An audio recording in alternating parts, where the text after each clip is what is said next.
Bienvenido al canal de YouTube Narraciones Budismo.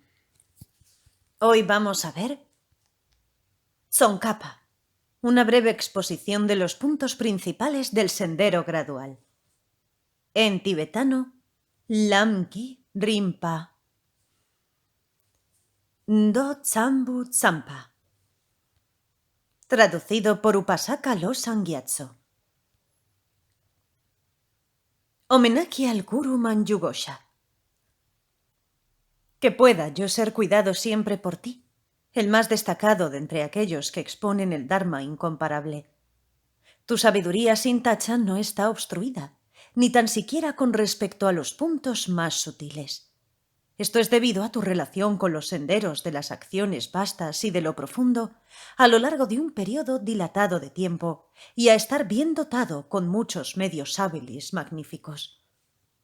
Oh, mi excelente mentor espiritual y amigo. Primero, te esforzaste escuchando y estudiando muchas escrituras. Entonces difundiste las enseñanzas con tus buenas explicaciones. Finalmente hubo un largo periodo en el que te dedicaste con gran esfuerzo a su práctica. Que puedan tus pies permanecer firmes durante una vida longeva. Yo he recibido el árbol perfectamente deleitante de la carta que tú me has enviado, llena de pensamientos afectuosos hacia mi persona, junto con lo que es la fruta sabrosa de tus regalos, mi querido amigo eterno. Al no quedar satisfecho con las explicaciones bien realizadas que ya están disponibles, lo mismo que un océano no puede ser llenado por una gran nube repleta de lluvia, tú me has pedido que te escriba y envíe una carta con consejos adicionales prácticos sobre cómo aplicarte en los dos estados de la clase más elevada de Tantra. Los estados de generación de la deidad y el de completamiento, de la Nuttara Yoga.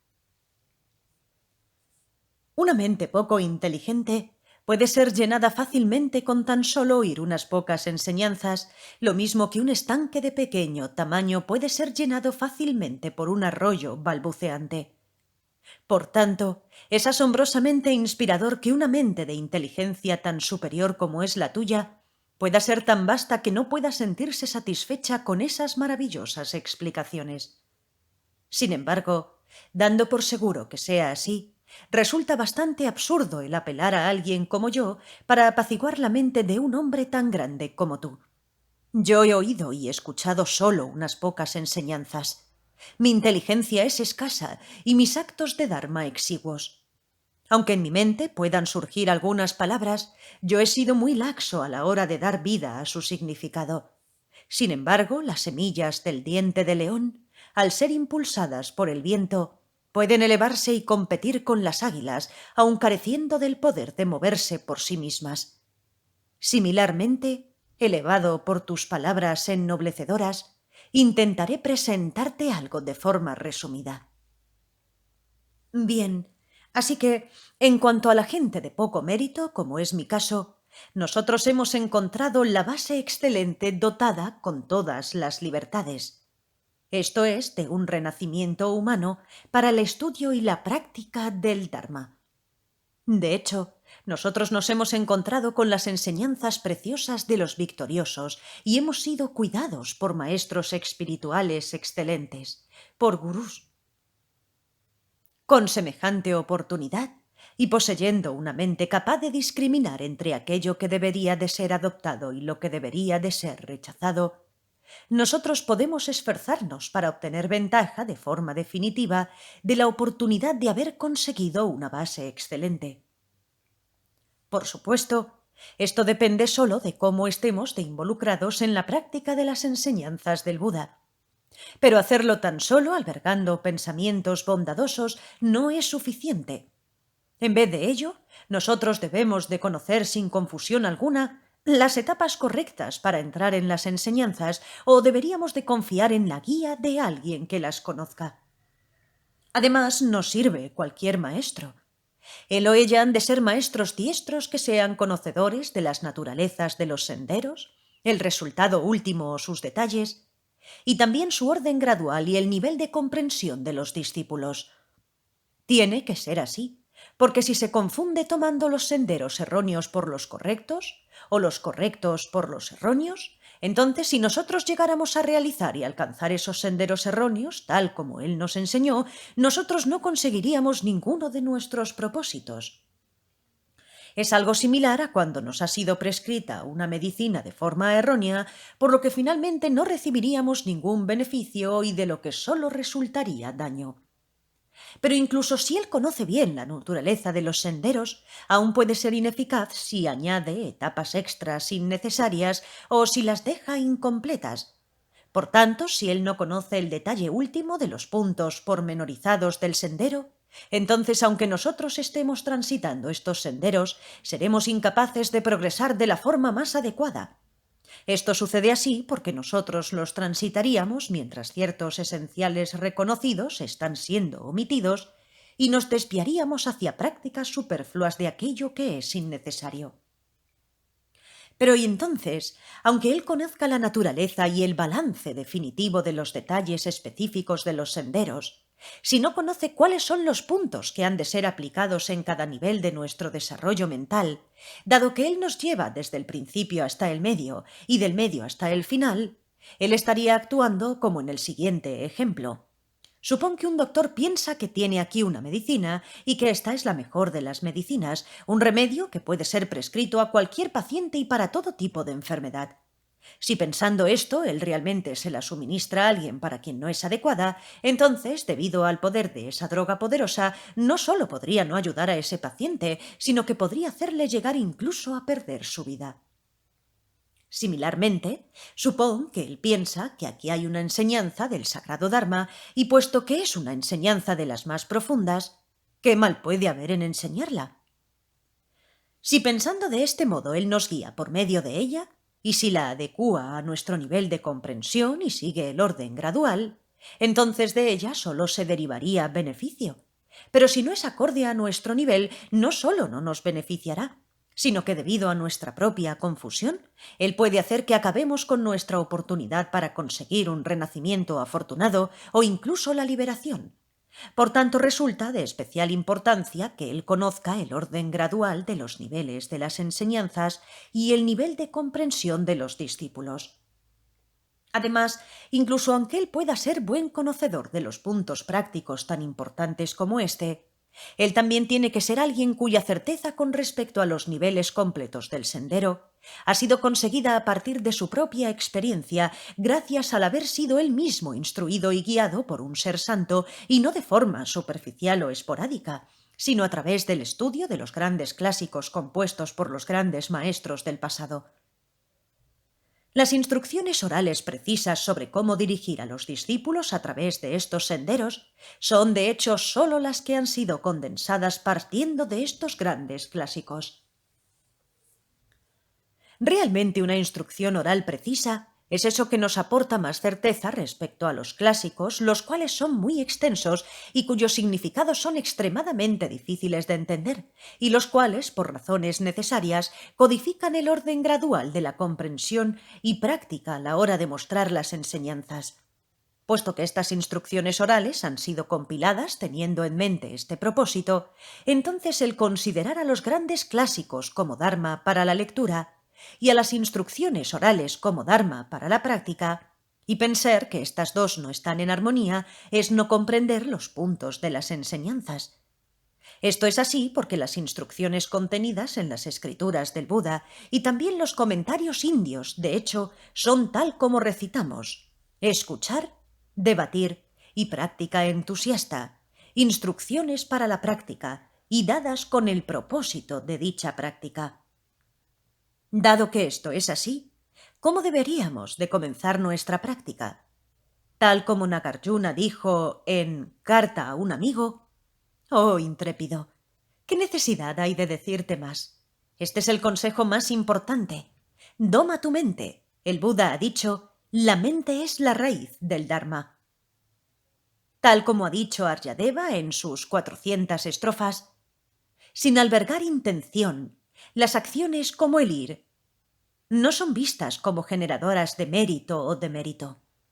Por lo tanto, en todas las acciones la mente debería de ser entendida como lo más importante. Así que, tal como han dicho esos seres nobles, los Aryas, padre e hijo espiritual, Nagarjuna y su discípulo Aryadeva, la raíz de todo lo bueno y lo malo es la mente. Esto es así porque definitivamente los canales para actuar de forma errónea o involucrarse en aquello que es virtuoso son solo tres: el cuerpo, el habla y la mente. Y de estos tres, el cuerpo y el habla están controlados por la mente. Por tanto, lo primero de todo, antes de cualquier práctica de Dharma, es de la máxima importancia que el pensamiento que nos motive sea uno que nosotros hayamos desarrollado de forma adecuada y no uno que sean meras palabras. Aunque las etapas para generar una motivación adecuada han sido explicadas de formas diversas, el modo más común para las mentes de capacidad superior, media e inicial es tal como sigue. Primero, para una mente de capacidad inicial, nosotros deberíamos de ser continuamente conscientes de la muerte y del hecho de que no permaneceremos en este mundo durante mucho tiempo. También deberíamos de familiarizarnos con los dos destinos a los que podemos ir en nuestra próxima vida, que es ir a un destino afortunado, que serían renacer entre humanos o dioses, o caer en un destino desafortunado, lo cual sería renacer como animal, fantasma hambriento o como un ser infernal. Así que también deberíamos de familiarizarnos con los dos destinos a los que podemos ir en nuestra próxima vida, que son, como hemos dicho, ir a un destino afortunado o caer en un destino desafortunado, junto con las causas que pueden hacer que vayamos a uno o a otro. Esto es, las acciones virtuosas o no virtuosas. De esta forma, nosotros deberíamos de apartar nuestra mente de las cuestiones centradas tan solo en esta vida y por tanto deberíamos de desarrollar un interés por lograr la felicidad en las vidas futuras. Y entonces, discurriendo a un nivel intermedio, deberíamos de hacer un gran esfuerzo en contemplar las faltas de los renacimientos en todos los destinos de las existencias cíclicas, en cualquiera de los tres reinos: el reino del deseo, el reino de la forma y el reino sin forma, y las ventajas que hay en el logro de la paz de la liberación. De este modo, nosotros deberíamos de abandonar el interés por trabajar para obtener las cosas buenas de la existencia cíclica y desarrollar una actitud implicada en el trabajo intenso por alcanzar la liberación. Y entonces, una vez que hemos progresado hasta un nivel superior de motivación, deberíamos de ver que lo mismo que nosotros nos sentimos bien siendo felices y que experimentamos dolor cuando estamos sufriendo, los demás seres sienten lo mismo. Por tanto, nosotros deberíamos de familiarizarnos con el amor, la compasión y el pensamiento de la iluminación, de la bodhicitta. Si hacemos esto, deberíamos de abandonar completamente nuestras intenciones anteriores de esforzarnos únicamente para lograr nuestros propios fines, desocupándonos por completo de la felicidad de los demás y de la eliminación de su sufrimiento.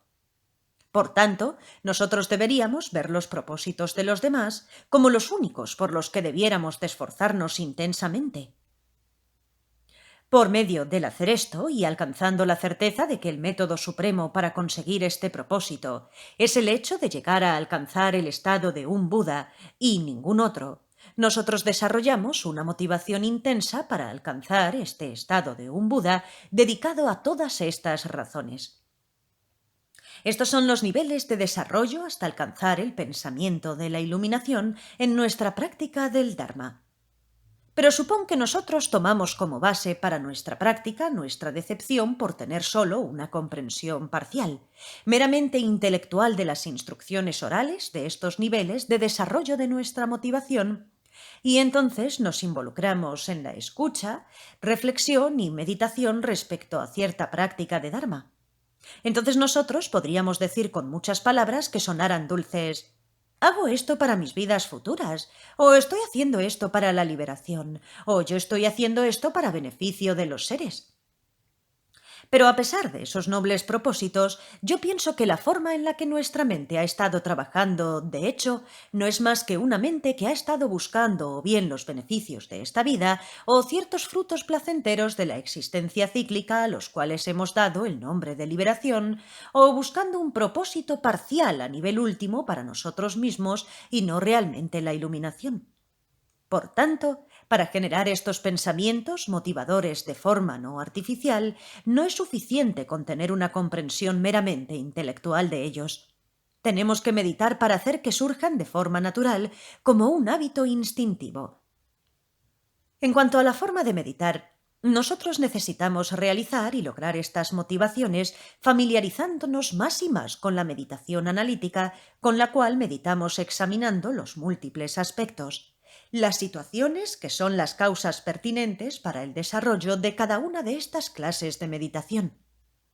Por ejemplo, examinando los muchos aspectos del sufrimiento de los demás, nosotros podemos desarrollar la compasión. Con respecto a esto, aunque estemos desarrollando los aspectos adecuados y contemplemos los objetos con los que desarrollar esas motivaciones apropiadas, que es la causa principal para que verdaderamente éstas se desarrollen, tales como centrarse en el sufrimiento de los demás con el deseo de que puedan ser apartados de él, lo cual es la forma de desarrollar la compasión, el hacer esto solo no es suficiente. En el periodo entre sesiones, nosotros deberíamos de hacer que nuestra comprensión sobre la forma de desarrollarnos se vaya haciendo más firme y estable en base a estudiar las exposiciones inmaculadas del Buda, los tratados indios, es decir, los shastras, y también las instrucciones orales precisas que han sido compuestas respecto a los temas en estas motivaciones. Así pues, deberíamos de leer, por ejemplo, las escrituras que muestran cómo el Buda desarrolló la renunciación, la compasión y la mente de la iluminación en sus vidas anteriores, en los yatakas. Además, deberíamos de buscar el corazón de nuestros problemas, impidiendo que éstos lleguen a desarrollarse, haciendo un gran esfuerzo en la acumulación de mérito y purificando los obstáculos para eliminar los factores negativos, tales como nuestro egocentrismo, dando lugar a que se desarrollen las condiciones que conducen a estos pensamientos motivadores, como es el de la compasión, impulsando un amor benevolente. Para eliminar nuestro karma negro, deberíamos de confesar las acciones erróneas cometidas en el pasado y aplicando los 4 poderes oponentes. Que vamos a ver, en aquel tiempo el Bhagavan dijo al gran Bodhisattva Maitreya, el gran ser: «Oh Maitreya Bodhisattva, gran ser, si tú posees 4 fenómenos, tú superarás las malas acciones que han sido cometidas y acumuladas. ¿Cuáles son esos 4? El poder del completo arrepentimiento, el poder del remedio, el poder de la restauración y el poder del soporte. Esto aparece en el Sutra de la enseñanza de los 4 fenómenos, Katurdharma Nirdesa Sutra.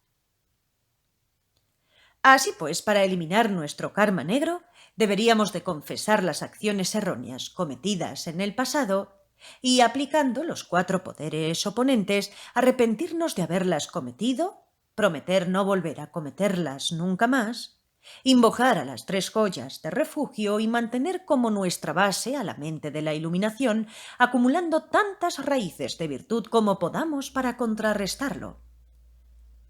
Esto puede incluir la ejecución de 100.000 postraciones, ofrendas de mandala, recitaciones del mantra de 100 sílabas de Vajrasattva, del mantra de nuestro guru, etc.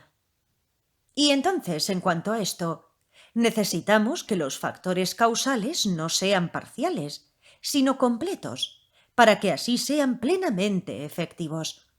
Además, también necesitamos meditar y examinar bien, discriminando de forma detallada para cada tipo de pensamiento motivador, qué es lo tiende a disimularlos, tales como el pensamiento egocéntrico, que es un obstáculo para la compasión, y qué es lo que hace que se incrementen, como por ejemplo la actitud de querer a los otros.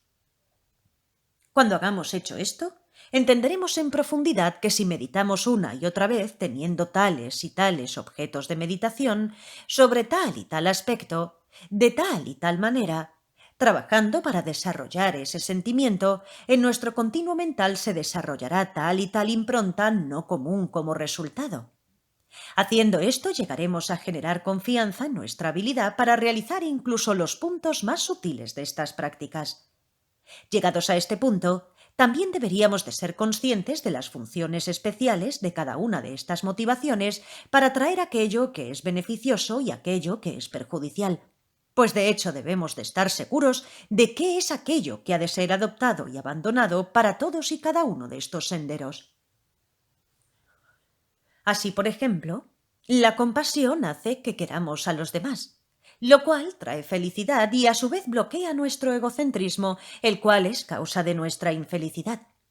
Conociendo esto y también pensando que el desarrollar algunos de estos pensamientos motivadores no es suficiente, sino que hemos de transitar toda la progresión, entonces llegamos a la certidumbre de que nunca abandonaremos ninguna de las etapas del sagrado Dharma para desarrollar nuestra motivación.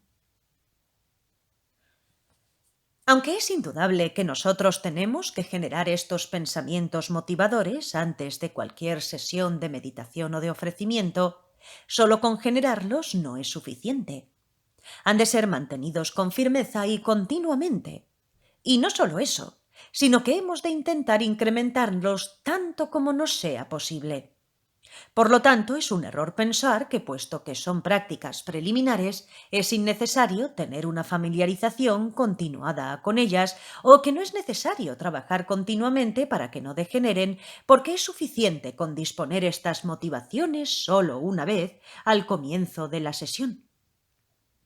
Por otro lado, también es un error pensar que estos son yogas que son como cáscaras o paja, que es correcto dejarlas a un lado y no tomándolas en consideración, pensar en familiarizarnos solamente con la práctica en sí. Pensar en alguno de estos modos erróneos es no entender los puntos esenciales de los senderos. Y esto es así porque las meditaciones que hemos realizado como prácticas de Dharma, al carecer de estos pensamientos motivadores explicados anteriormente, y especialmente del pensamiento de la iluminación, hace que sólo sean una apariencia de práctica de Dharma, pues no traerán los resultados apetecidos. Y además, incluso aunque meditemos en la vacuidad con una concentración perfecta en un solo punto, de hecho no puede ser considerada una práctica mahayana si carece de la motivación del pensamiento de la iluminación. Y esto no ha sido recitado una vez. Meditar en la mente de la iluminación al comienzo de una sesión y dedicar los méritos con grandes olas de plegarias al final de la sesión es de hecho un medio hábil para hacer que el mérito cosechado durante la parte principal de la sesión pueda colmar nuestro propósito y hacerse inexhaustible. Por tanto, siendo esto así, hemos de estar seguros de integrarlos en nuestra mente, no permitiéndonos nunca actuar negligentemente en ningún caso. Si deseamos fortalecer de este modo los pensamientos motivadores de esta clase, manteniéndolos sin permitir que degeneren, y si como nuestra base en la cúspide practicáramos los dos estados del sendero del mantra secreto, deberíamos hacer lo siguiente. En general, cuando ingresamos en el umbral de cualquiera de los vehículos del Buda, debemos de tener como la base de nuestra práctica la ética moral, manteniendo los votos que hayamos tomado, sean los del laico o los del ordenado. Especialmente cuando entramos en el Tantra, es muy importante tener como base una mente de la iluminación muy estable. Esto es porque, tal como he explicado anteriormente, la mente de la iluminación es el punto esencial prominente de todos los senderos Mahayana. Además están los votos tántricos y los vínculos estrechos con las familias de los Budas, los cuales hemos recibido cuando hemos tomado una iniciación pura de cualquiera de las distintas deidades de un gurú plenamente cualificado. Será mejor si los hemos mantenido sin olvidarlos nunca y sin haberlos degenerado por haberlos violado. De otro modo, si lo hemos olvidado o hemos hecho que se debiliten, entonces, para continuar teniendo una base firme para la práctica, Nosotros necesitamos restaurarlos o revitalizarlos tomando otra iniciación, purificándonos y limpiándonos de estas malas acciones y caídas. Además, tras haber reconocido correctamente las malas acciones cometidas con las que hemos violado nuestros votos raíz y los secundarios, necesitamos restaurarlos y dejar de quebrarlos de forma definitiva. Así que deberíamos de hacer un esfuerzo fuerte para no estar nunca manchados por las caídas que suponen el transgredir algunos de nuestros votos raíces. Y además, si sucediera que cometiéramos alguna mala acción rompiendo alguno de nuestros votos secundarios, reconociendo esto, tenemos que expiar cuidadosamente las consecuencias aplicando los antídotos adecuados. Así es como yo lo veo. Tenemos que entrar en las meditaciones de los 2 estados de la Anuttara Yoga Tantra, teniendo como nuestra base a los votos tántricos y los vínculos estrechos. Además, incluso aunque no meditamos en los 2 estados, si hemos recibido una iniciación, tenemos que mantenerlos por todos los medios. Como esto es así, tenemos que esforzarnos para desarrollar una gran certeza sobre esto. Esto es así debido a los 2 puntos que el Buda ha declarado. Él ha dicho que si se ha recibido una iniciación, si mantenemos nuestros vínculos estrechos y nuestros votos de forma pura, entonces, aunque no hayamos meditado ninguna vez en los 2 estados durante esta vida, aún así podemos alcanzar el logro supremo en 7 o 16 vidas, es decir, la budeidad. Y también ha dicho que si tratándolos de forma ligera, nosotros abandonamos los vínculos estrechos y los votos que hemos prometido guardar, entonces, aunque hayamos hecho las meditaciones de los 2 estados, caeremos en un renacimiento desafortunado y, por tanto, no alcanzaremos la iluminación. Él también ha dicho que si nuestra base de trabajo para la práctica del Tantra es como cabeza de familia, tenemos que practicar mientras mantenemos continuamente los 5 votos de la disciplina del laico. Los votos de la liberación individual, pratimoksha, que son no matar, no robar, no cometer adulterio, no mentir y no tomar intoxicantes. Pero si uno está ordenado, ha de mantener los 2 o 3 grupos de votos del novicio o del completamente ordenado. Además, él ha dicho que para la práctica del Tantra, lo mejor es estar completamente ordenado, después ser un novicio, y el requerimiento mínimo es ser un laico que mantenga los 5 votos. Por consiguiente, de esto se sigue que esta clasificación tiene en cuenta el número de votos que se observan y no meramente el número de ellos que uno promete guardar. Por eso es por lo que Kamalasila ha dicho en su Contemplando la Realidad que si alguien que mantiene los votos de la liberación individual y los de Bodhisattva practica el Tantra, él o ella obtendrán resultados muy rápidamente.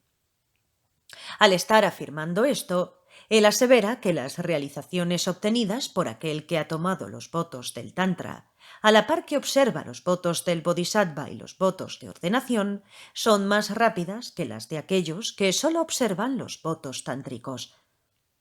Es similar también en el caso de realizar los senderos no tántricos del Mahayana en el vehículo de la perfección.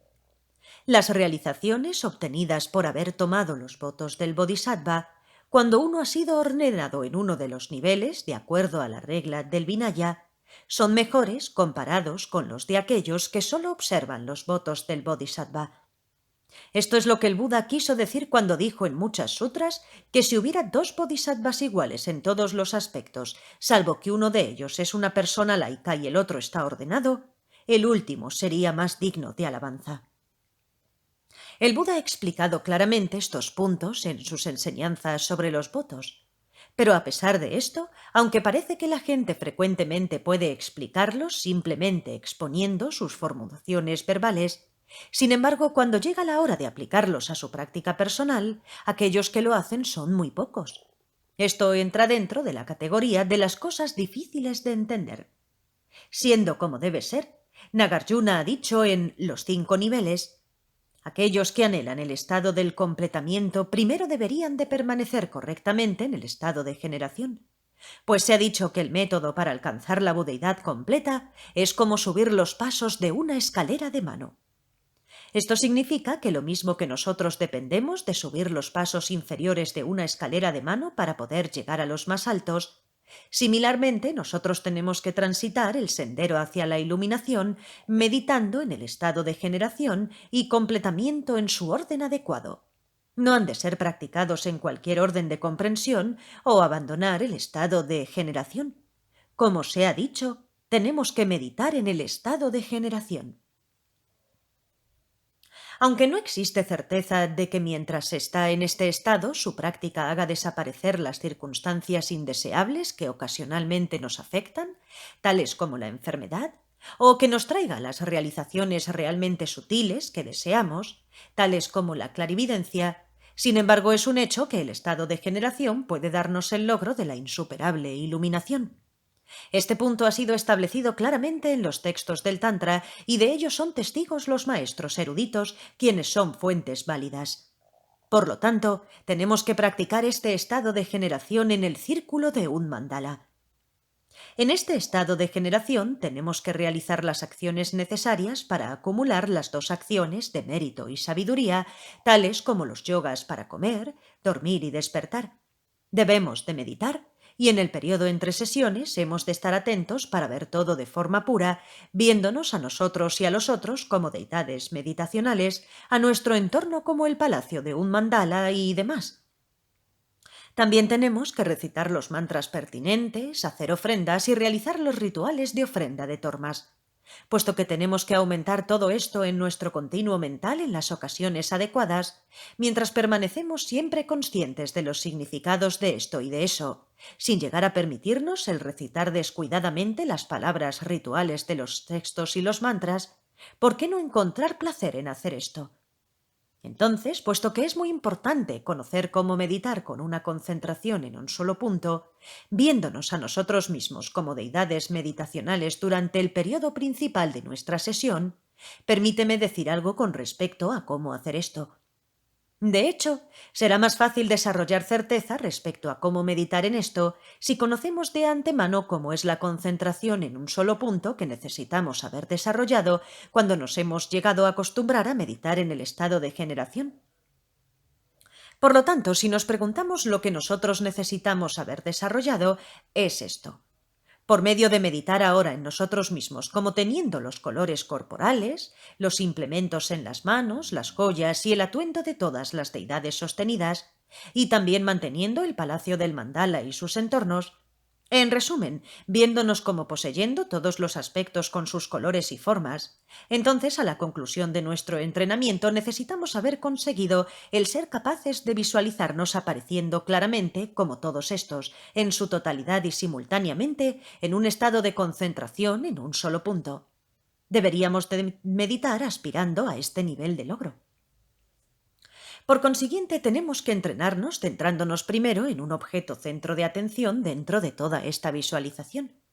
Por ejemplo, si nos entrenamos primero en visualizarnos a nosotros mismos como la figura central principal del mandala y nos preguntamos cómo deberíamos de entrenarnos, es así.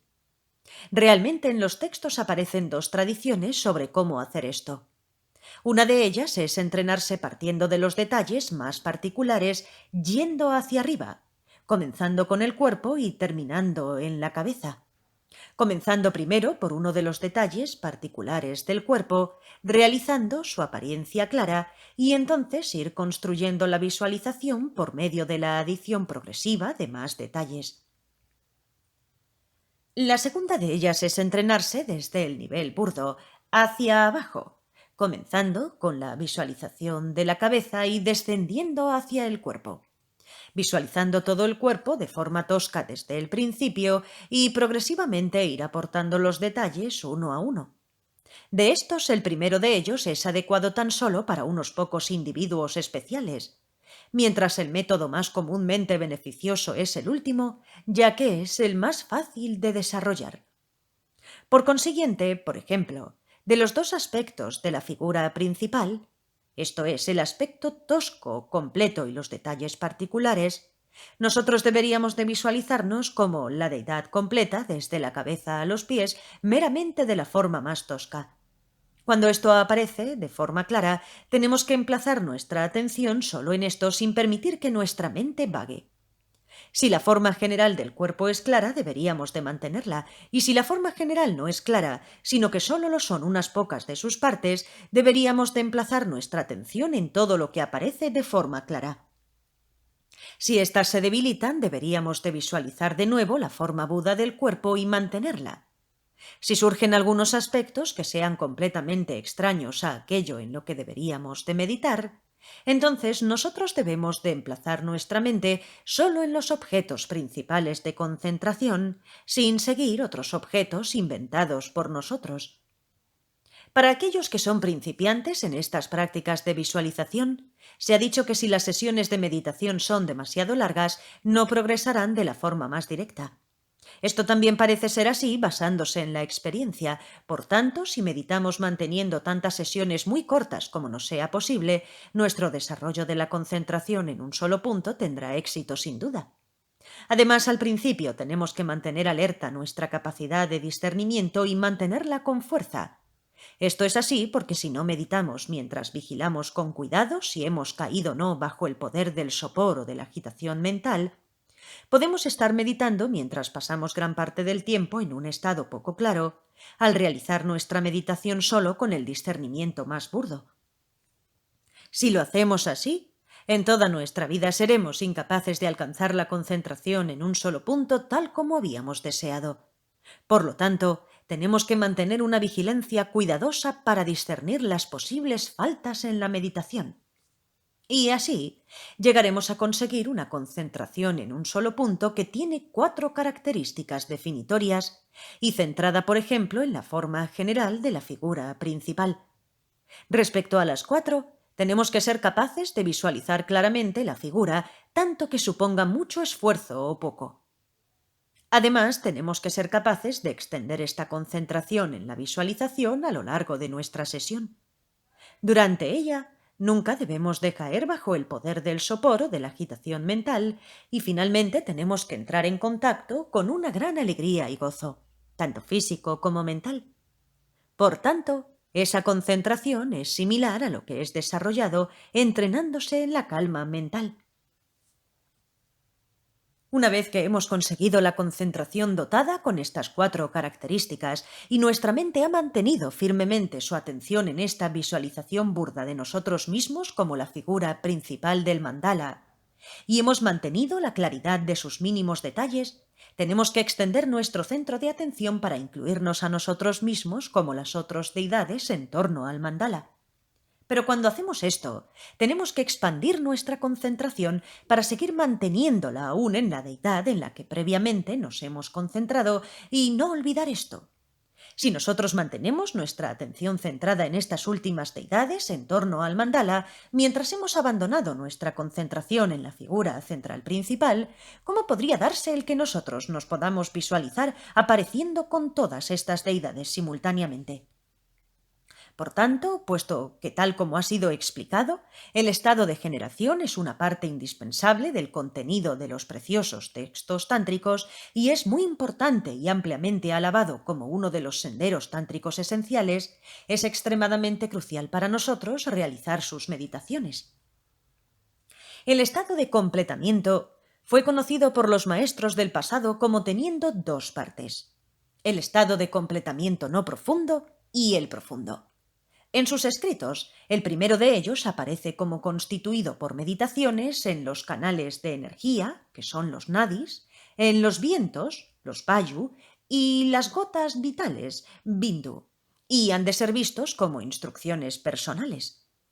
El último aparece como consistiendo en meditaciones en la vacuidad. Tanto que estas 2 visiones sean válidas como clasificación para el estado de completamiento y sean o no exclusivas para este estado, necesitan ser investigadas. Pero no importa en qué forma aparece. Ambos son similares a lo que es practicado en el estado de completamiento. Con respecto a esto, el Buda ha hablado sobre la visión de la vacuidad exactamente del mismo modo y como poseyendo el mismo significado tanto en el Tantra como en el vehículo de la perfección. Los maestros eruditos también han escrito sobre esto de forma explícita. Debido a esto existen diferencias, tales como los métodos peor conocidos para alcanzar la concentración en un solo punto en la vacuidad que se emplean en el vehículo de la perfección, mientras que los métodos del Tantra son más abundantes y fáciles. No obstante, de hecho no hay nada mejor que las enseñanzas del vehículo de la perfección para los métodos que llevan a buscar inicialmente una comprensión de ello. Puesto que las citas y las líneas de razonamiento para establecer la vacuidad están claras en los sutras, tenemos que llegar a tener un entendimiento de esta visión correcta gracias a la escucha, estudio y reflexión sobre las enseñanzas que son acordes con aquello que el Buda expuso en los sutras del vehículo de la perfección y también de sus comentarios. Más específicamente, la base para esto y sobre la que deberíamos oír, estudiar y reflexionar deberían ser los sutras del Buda respecto al significado profundo de la vacuidad y los tratados indios de razonamientos sólidos, tales como las 6 obras lógicas de Nagarjuna, etc. Estos textos pueden eliminar todas nuestras dudas con respecto a las posiciones extremistas del eternalismo y el nihilismo, que son contrarias a lo que el Buda quería decir y las cuales nos llevarían a una pretendida comprensión de la vacuidad que no es la correcta. Por tanto, al no permitirnos desviarnos de la verdad en ninguno de los aspectos de comprensión, pueden traernos certeza con respecto a la vacuidad de acuerdo a la realidad. Hay personas especiales que se han entrenado completamente estudiando y reflexionando de esta forma en las vidas pasadas. Como resultado, incluso aunque en esta vida no se hayan entrenado por mucho tiempo, ganan una comprensión profunda de la vacuidad. Pero siendo así, casos como estos son muy raros. Por tanto, todos los demás, quienes no somos así, deberíamos de buscar mejorar nuestra comprensión a través del estudio y la reflexión con respecto a líneas de razonamiento como ni uno ni muchos. Lo expuesto aquí indica, por ejemplo, que una persona está vacía de una existencia inherente como algo que pueda ser encontrado por su propio lado, puesto que no existe ni uno ni muchos con su base para la imputación. Incluso aunque podamos afirmar algo más, como la puerta de entrada para ingresar en un sendero rápido y fácil de realización de la vacuidad, por medio de atribuir este nombre a un método que corta las fantasías en general, sin confiar en líneas de razonamiento sólido, no seremos capaces de complacer a los maestros inteligentes con esta afirmación. Cuando buscamos nuestra comprensión de la vacuidad, entrenándonos así en el estudio y reflexión de las citas de las escrituras y las líneas de razonamiento, existen 2 caminos en los cuales puede ser generada esa comprensión, una desviada y una no desviada. De estas, la primera puede ser como sigue. Supón que nosotros hemos analizado desde el punto de vista de muchas líneas de razonamiento el origen, cese, etc. de los fenómenos. Cuando hemos hecho esto, toda la presentación de las cosas convencionales se ha desmoronado para nosotros y, por tanto, no podemos ver ninguna cosa como algo que convencionalmente sea esto. Por tanto, sentimos que no hay nada convencionalmente verdadero o real. Debido a ello, podemos llegar a la conclusión errónea de que todas las esclavitudes y las liberaciones de la existencia cíclica son de hecho tan solo como las muchas esclavitudes y liberaciones de los hijos de las mujeres estériles. Y entonces llegaríamos a imaginar que la felicidad y el sufrimiento experimentado como consecuencia de las acciones virtuosas y no virtuosas son de hecho no diferentes de los cuernos de un conejo. Por tanto, nosotros podríamos llegar a una comprensión completamente falsa de todos los objetos como siendo fenómenos convencionales distorsionados y de todas las cogniciones conceptuales como siendo cogniciones distorsionadas engañadas con respecto a los objetos acerca de los cuales conceptualizan. Si nosotros vemos el camino medio, el Madhyamaka, de esta forma errónea, entonces hay 2 conclusiones erróneas que podríamos albergar. De estas, la primera de ellas es tal como sigue. Si fuera este el caso, esto es, si todas las cosas carecen de una existencia inherente que pueda ser encontrada, entonces todos los fenómenos convencionales estarían distorsionados.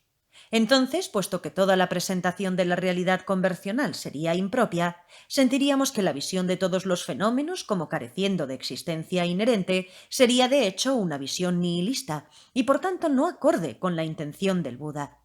Pensando así, estaríamos abandonando la perfección de la sabiduría por estar negando que la falta de existencia inherente fue lo que el Buda quiso decir con vacuidad. Incluso los obstáculos kármicos que no pueden ser erradicados por otros medios pueden ser purificados por confiar en una visión correcta de la vacuidad. Pero incluso aunque ese sea el caso, con esta visión incorrecta llegaremos a ser como dijo el Buda: quien abandona la vacuidad y por tanto no tiene ningún refugio, cae en el infierno del dolor ininterrumpido, el infierno de Avicii. En otras palabras, puesto que no hay otros refugios, ni nada más en lo que podamos confiar una vez que hemos rechazado el significado verdadero de vacuidad, tenemos que permanecer en el infierno del dolor ininterrumpido durante un prolongado periodo de tiempo. Esto fue dicho por el Buda en el capítulo sobre los seres infernales del Sutra sobre la gran atención cercana. Mahasmriti Upasthana Sutra. La otra conclusión errónea de esta comprensión errónea sería así: nosotros podemos aceptar la posición con el significado más alto de la vacuidad, esto es, la ausencia de una existencia inherente que pueda ser encontrada. Y también podemos aceptar que todo el entrenamiento mental en la práctica de las acciones extensas, tales como la toma de refugio, la generación de la mente de la iluminación, la meditación en el estado de generación, etc., y también en todas las acciones de escuchar y reflexionar en las enseñanzas, son sólo lo que puede ser imputado por el pensamiento conceptual. Pero por considerar incorrectamente a todos los pensamientos conceptuales como distorsionados, y por ello funcionando como algo que nos ata a la existencia cíclica, nosotros repudiamos, ignoramos y desechamos todas esas acciones virtuosas excelentes. Al hacer eso, solo estaremos abriendo la puerta para que caigamos en los renacimientos desafortunados. Estas dos posiciones erróneas son similares en cuanto a que ambas son equivocaciones profundas respecto al significado de la vacuidad, que no traen más que el orgullo falso inflado de haber entendido algo, cuando en realidad no lo hemos hecho. Pero hay una gran diferencia. Con la primera, negando totalmente que la vacuidad significa la ausencia de una existencia inherente, de hecho, nosotros nos separamos de las causas para llegar a comprender el significado verdadero de la vacuidad y, por tanto, del incentivo para estudiar más y corregir nuestra visión. Con la última, al contrario, aún mantenemos las causas para esa búsqueda ferviente debido al aceptar al menos la vacuidad como la ausencia de existencia inherente, aunque exista una confusión con respecto a lo que implica. Si, debido a tomar la vacuidad de forma equivocada como no significando la ausencia de existencia inherente, como sucede aquí, mientras la seguimos aceptando pero con otro significado más limitado, nuestra ferviente intención de corregir nuestra comprensión es quemada. Y entonces, ¿qué necesidad hay de mencionar a aquellos que, adoptando la posición totalmente distorsionada de negar cualquier tipo de vacuidad, sea el que sea, por tanto, son hostiles a esta visión? Este es el punto que defendía Nagarjuna cuando dijo en La guirnalda preciosa: un tipo de persona con fe en la vacuidad la abandona debido a una concepción errónea de ella, como si negara causa y efecto. Otros de temperamento colérico abandonan la vacuidad despreciándola. Si se ha dicho en los sutras que incluso quienes tienen fe serán quemados, ¿qué podría decirse de aquellos que le vuelven las espaldas despreciándolo? Nagarjuna también ha dicho en la misma obra: esta doctrina erróneamente comprendida causa la ruina de los ignorantes porque caen en la impureza de la visión nihilista. Además, los estúpidos que se imaginan a ellos mismos como sabios al poseer una naturaleza arruinada por el rechazo de la vacuidad, van de frente al terrible infierno debido a su equivocada comprensión. En cuanto a la forma de desarrollar una comprensión sin errores, Nagarjuna ha dicho en Un comentario sobre la mente de la iluminación: aquellos que comprenden esta vacuidad de los fenómenos también se comportan de acuerdo a la ley del karma y sus resultados. Esto es más asombroso que lo asombroso. Esto es más maravilloso que lo maravilloso.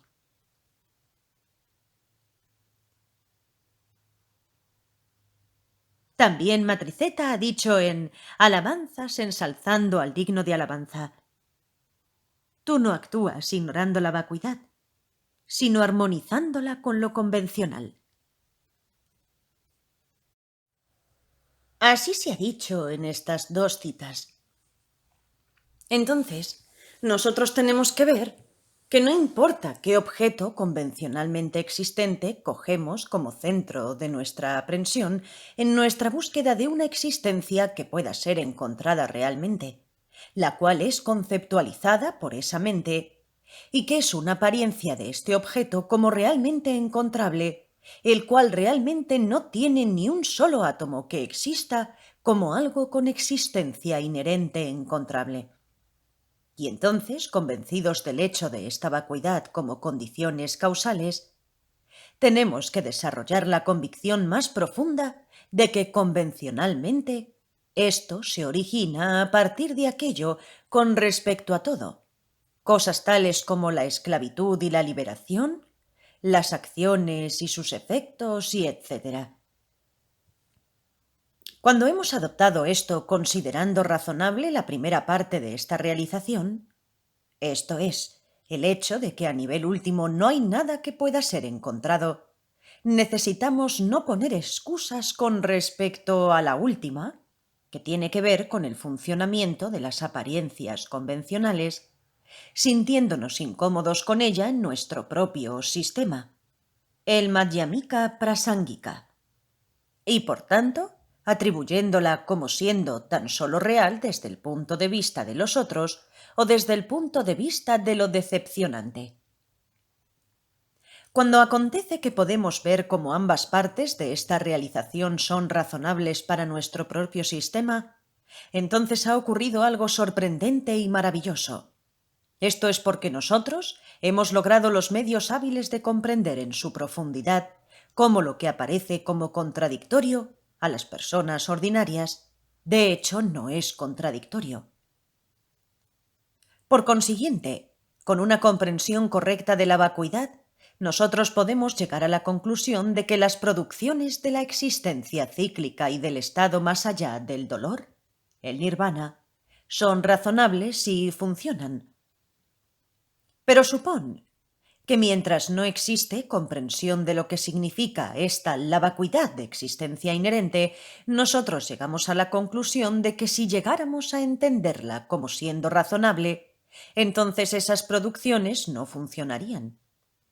Si nosotros razonáramos falsamente de este modo, entonces con nuestra posición no diferente de la forma de comprensión de aquellos que afirman la verdadera existencia de los fenómenos, nosotros estaríamos sosteniendo líneas de razonamiento con respecto a la vacuidad sin entender todo lo que la vacuidad significa. Así, estaríamos postulando consecuencias absurdas que vienen sólo de nuestra noción errónea de la vacuidad y no de la vacuidad correctamente entendida. Un ejemplo pudiera ser lo que Nagarjuna dijo en Los versos fundamento del camino del medio. Mula Madhyamaka Karikas. Si todo esto es vacío, no habrá ni surgir ni cesar. Y para vosotros de ello se sigue que las cuatro nobles verdades no existen. Esta estrofa presenta la posición contraria basada en la mala interpretación de que la visión prasangika de la vacuidad es equivalente al nihilismo, que si todo fuera vacío de existencia inherente, entonces las producciones de la existencia cíclica y del nirvana serían improcedentes. Respondiendo a esto, Nagarjuna dijo que es exactamente lo opuesto. Si todo esto no fuera vacío, tal como en vuestra visión, entonces no habría el surgir y el cese. De ello se seguiría que las 4 nobles verdades no existirían. En otras palabras, con estas líneas, Nagarjuna ha dicho que esas cosas son improcedentes en términos de no vacuidad. Esto es, si los fenómenos existieran inherentemente o si no existieran, entonces nunca podrían surgir o aparecer.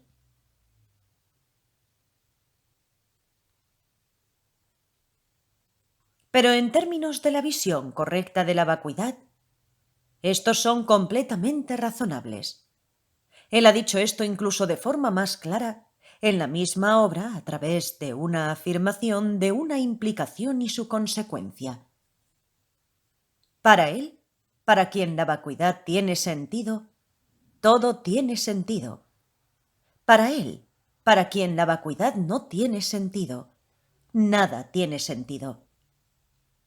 Por lo tanto, si encontrar la visión correcta de la vacuidad fuera a suponer meramente el desarrollo de la comprensión de que los fenómenos estuvieran despojados de sus contextos espaciales y temporales, para ellos no habría forma de que fueran aprendidos como algo.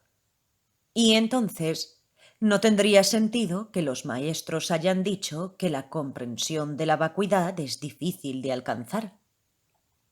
Esto es porque incluso las personas extremadamente lerdas que no han entrenado sus mentes finalmente pueden entender este punto de que en su contexto no hay nada que pueda existir de forma independiente. Pero esta sabiduría no es suficiente. Solo será suficiente cuando para la verdad última hayamos alcanzado la calma completa o la ausencia de cualquier soporte subyacente para la cognición reservada a la existencia inherente de todo. En otras palabras, nosotros entendemos por verdad última la vacuidad de existencia inherente, y para verdad convencional, la cual es como una ilusión, nosotros aceptamos toda la producción de la existencia cíclica y el nirvana. Lo que hace tan difícil la comprensión de la vacuidad es que es difícil mantener la realización de estas dos verdades unidas sin que exista ningún sentimiento de contradicción. Puesto que es necesario tener ambas, se ha dicho que si nosotros no conocemos las clasificaciones de los dos niveles de verdad, nosotros no conocemos la vacuidad tal como la enseñó el Buda, mientras que si las conocemos, no estamos desviados con respecto a la intención del Buda. Y también, por reunir las dos acumulaciones de mérito y de sabiduría, confiando en los dos niveles de la verdad, la última y la convencional, podemos llegar al estado de budeidad que es el completamiento perfecto de todo aquello que es supremo. Estos son los puntos presentados en las siguientes dos citas. Nagarjuna ha dicho en los versos fundamento del camino del medio: aquellos que no entienden la distinción entre estas dos verdades no comprenden la profunda enseñanza del Buda. Y Ñanagarbha ha dicho, diferenciando entre las dos verdades, en Satyavaya Vivanga: aquellos que comprenden la distinción entre las dos verdades no están confusos con respecto a las palabras del sabio, del Muni. Reuniendo las dos acumulaciones, ellos viajan a la orilla lejana de la perfección. Se ha dicho que esto era difícil de entender, incluso para el círculo de los discípulos directos del Buda. Mientras el Buda Bhagavan, es el Buda bendito, estaba vivo. Esto se afirma en La perfección de la sabiduría en 300 estrofas, el compendio de las buenas cualidades preciosas. Prajnaparamita Ratnaguna Samkayagata. Esta enseñanza sobre la vacuidad de los guías es profunda y difícil de ver. Nadie lo ha comprendido y nadie lo ha realizado sin la ayuda de un gurú y sin mucho estudio, meditación y una vasta acumulación de mérito. Por tanto, después de que el Buda Sakyamuni alcanzara la iluminación, él, quien siempre tuvo una mente compasiva para beneficiar a los otros, comenzó a pensar quién, entre toda la masa de los seres, podría ser capaz de entenderlo.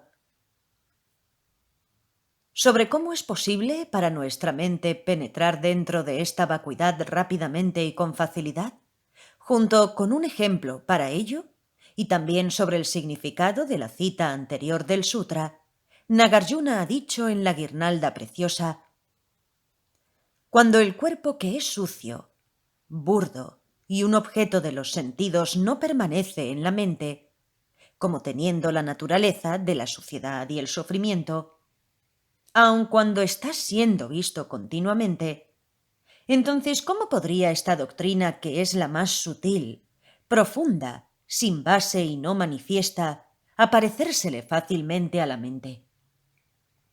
Realizando que debido a esta profundidad, esta doctrina es difícil de comprender para los seres, el conquistador, tras haber alcanzado la iluminación, en un primer momento rehusó a enseñar la doctrina. Por consiguiente, puesto que en general los maestros plenamente cualificados y los estudiantes de esta vacuidad son extremadamente difíciles de encontrar, y en particular ese maestro y estudiante de las técnicas para desarrollar en nuestro continuo mental la concentración en un solo punto sobre esta vacuidad, yo creo que estas realizaciones no se lograrán si nos hemos acercado a ellas de forma descuidada. Tenemos que estudiar y enfrentarnos en ellas, entrenarnos de la forma adecuada. Encontrar verdaderamente una realización de la visión de la vacuidad gracias a la escucha, el estudio y la reflexión es completamente necesario e indispensable para desarrollar la concentración en un solo punto perfecta sobre la vacuidad. De otro modo, si nosotros no hemos profundizado la comprensión de la vacuidad de todos los fenómenos, entonces ¿en qué nos enfocaríamos para desarrollar nuestra concentración en la vacuidad? No solo eso, sino que tenemos que investigar si es un estado mental de quietud conseguido a través de los métodos sin error para lograrla, o si es un estado de concentración en un solo punto poseyendo las 4 características ya explicadas y las cuales serían un equivalente similar a la quietud mental. Una vez que hemos conseguido estos dos, tenemos que realizar la concentración en un solo punto, que es la unión de la calma mental y la visión profunda, que están emplazadas en el significado de la vacuidad, carente de toda fabricación mental. En otras palabras, si carecemos de una visión correcta de la vacuidad, tal como se explicó antes, aunque hayamos conseguido que nuestra mente sea capaz de concentrarse en un solo punto, ésta no estará emplazada en el significado de la vacuidad, carente de toda elaboración mental. Debido a eso, entonces, excepto para un alguien en un estado de quietud mental, nuestra realización no será lo que significa la visión profunda. Similarmente, si nosotros hemos encontrado una comprensión de la visión sin error, careciendo de un estado estable de quietud mental, nuestra mente aún no estará fija completamente en sus objetos. Entonces, no importa cuánto podamos analizar discerniendo individualmente, seremos incapaces de unir la calma mental con la visión profunda. Por lo tanto, este es el punto que ha de ser logrado, dado que la mayoría de los clásicos tratan de la necesidad de tener ambas. Si yo hubiera escrito solo brevemente sobre la forma de cortar todas las desviaciones erróneas, y, por tanto, sobre la de desarrollar una visión sin error de la vacuidad, parece que yo no daría satisfacción a todos tus deseos. Sin embargo, si yo me extendiera tratándolo en detalle, me temo que esto quedaría extremadamente sobrecargado de palabras. Por tanto, en esta carta, hoy yo he intentado no caer en ninguno de los dos extremos. En general, aunque yo presentara estos senderos de sutra y tantra bajo esta forma, no parece que sirviera de gran beneficio. Por tanto, independientemente de que quienes me lo han pedido en el pasado hubieran sido gente importante o humilde, yo nunca he consentido escribir una carta así.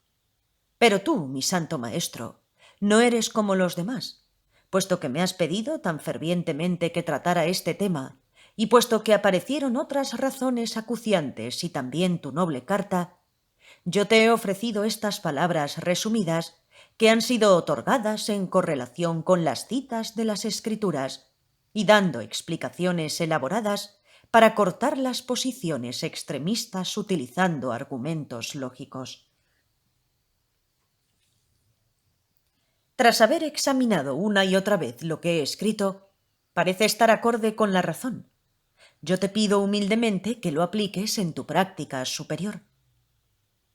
En una vida anterior, cuando eras el maestro traductor Loden Sherab, Ngoklotsawa Loden Sherab, 1059-1109. Entre sus traducciones al tibetano se encuentran dos importantes obras de Maitreya, el sublime continuo del Mahayana y el ornamento de la realización clara, además de muchos otros clásicos sobre lógica, pramana y otros comentarios. Fue sobrino de Ngoklotsawa Legpa Sherab, a quien el rey de Gugé, Janchup O, envió a India como el encargado de traer a Tisha a Tíbet, logrando una dispensa para que Atisa viajara a Tíbet por 3 años. Así pues, en una vida anterior, cuando eras el maestro traductor Loden Sherab, tú viajaste a la noble tierra de India afrontando incontables dificultades y allí serviste a muchos maestros espirituales muy instruidos. Por hacer eso, tú encontraste una realización exacta de todos los puntos completos y totales de las enseñanzas de los victoriosos. Debido a esto, todas las maravillosas obras y traducciones que preparaste trajeron la claridad a esta tierra, a Tíbet, sumido en la oscuridad de la ignorancia. El estandarte de tu fama aún ondea en medio de los seres, incluyendo a los dioses, puesto que este ojo del mundo, Lotsawa, nombre dado en Tíbet a los traductores de textos de Dharma, sutras, tantras y shastras,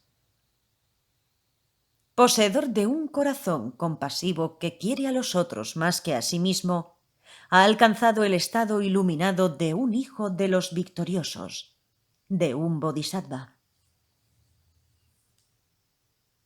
Ahora tú has renacido como Konchok Tsultrim, alguien que guarda los votos de forma estricta, que es erudito, sumamente inteligente y que, tal como tu nombre indica, tiene respeto hacia el refugio supremo de las joyas de refugio y la ética moral excelente.